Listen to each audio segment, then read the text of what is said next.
जय माता दी दोस्तों, आई होप आप सब बढ़िया होंगे। आज मैं अपने लकी बैम्बो के प्लांट को दूसरे गमले में शिफ्ट करने वाली हूँ। इसमें पूरा रूट बाउंड हो चुका है। ये मिट्टी में लगा हुआ मेरा लकी बैम्बो है। ये नर्सरी पॉट में जैसे मैं लेके आई थी वैसे ही पड़ा हुआ था। और देखिए अब इसमें रूट भी बाहर दिखने लगी है, इसलिए मैं इसको दूसरे पॉट में शिफ्ट कर रही हूँ। इससे मल्टीप्लाई भी मैं करने वाली हूँ। देखिए इसमें इतनी ज़्यादा नर्सरी पॉट, इतनी चिकनी मिट्टी थी कि निकालने में मुझे बहुत परेशानी हो रही थी। बहुत टाइम टैप करने के बाद ही निकलाई है। देखिए कितनी रूट बाउंड हुई है।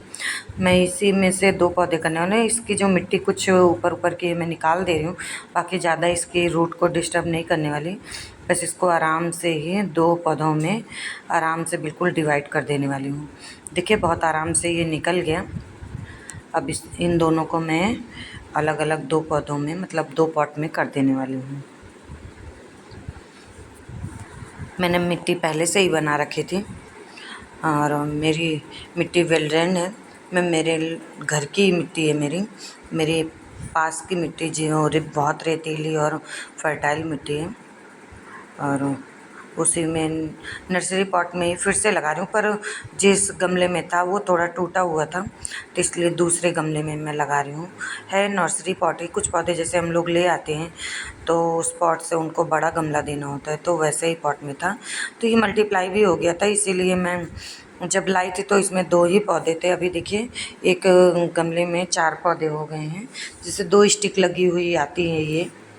तो अभी इसमें 4 नई ग्रोथ और निकल आई थी, इसीलिए मैं मल्टीप्लाई कर दी कि मतलब दोनों को अलग अलग कर देती हूँ तो अच्छी ग्रोथ चलेगी। इसीलिए मैं 2 गमलों में इनको करती हूँ। ये 6-6 इंच के गमला है और ये काफ़ी टाइम से मेरा गम फ्री ना पड़ा हुआ था, तो मैं इसको भी आज गमले में लगा देनी हूँ।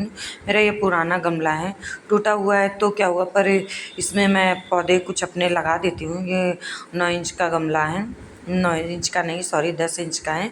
उसमें नीचे में जो मेरी कुछ कटी पटी गार्डन की पत्तियाँ होती हैं, मतलब जो वेस्ट निकला होता है, उसको नीचे डाल देती हूँ अच्छे से प्रेस करके। फिर उसके ऊपर से कुछ मिट्टी, और उसी के बाद मैं इस गमफ्रीना को इसी में लगा देने वाली हूँ। बिना इसकी रूट को कोई डिस्टर्ब किए मैं इसी गमले में इसको लगा देने वाली हूँ।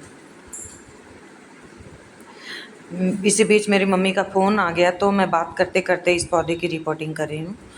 जैसे कि आप लोग देख ही रहे हैं, मेरे कान में फ़ोन लगा एक तरफ मैं पौधे को लगा रही हूँ। मेरा यही एक पौधा काफ़ी टाइम से रखा हुआ था, इसलिए मुझे इसको लगाना था। मैं सोच रही थी कोई और काम हो तब उसके साथ में इसको करूँ, तो आज दोनों काम मैं एक साथ ही निपटा दी।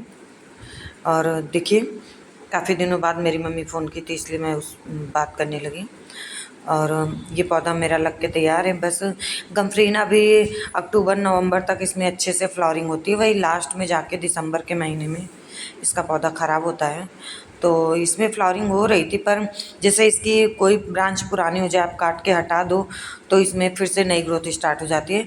इसी तरीके से ये चलता रहता है। इसमें बहुत अच्छी फ्लावरिंग होती है और बिल्कुल प्लास्टिक जैसे इसका फूल दिखता है।